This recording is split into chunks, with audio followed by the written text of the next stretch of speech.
Des millions d'habitants dans le monde vivent dans des villages sans eau courante. L'eau est généralement puisée dans la nappe phréatique à l'aide de pompes électriques.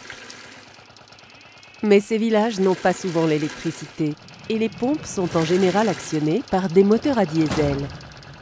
Or, ces groupes électrogènes ont de nombreux inconvénients.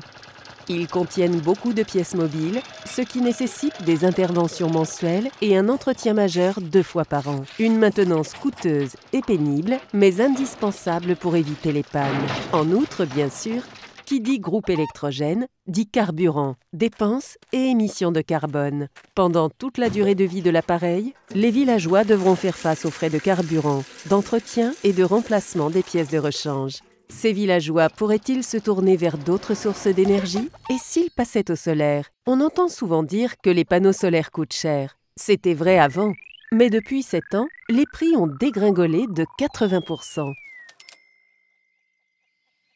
Et désormais, la durée de vie d'un système photovoltaïque est de 25 ans au moins.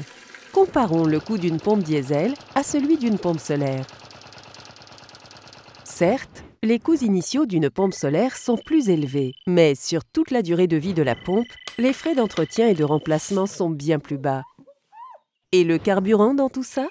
Eh bien, votre groupe électrogène ne cessera jamais d'en consommer, tandis que la lumière du soleil est gratuite. En optant pour une solution solaire, vous réduirez les coûts d'accès à l'eau grâce à une source d'énergie propre et vous n'aurez plus de soucis pour les 25 prochaines années.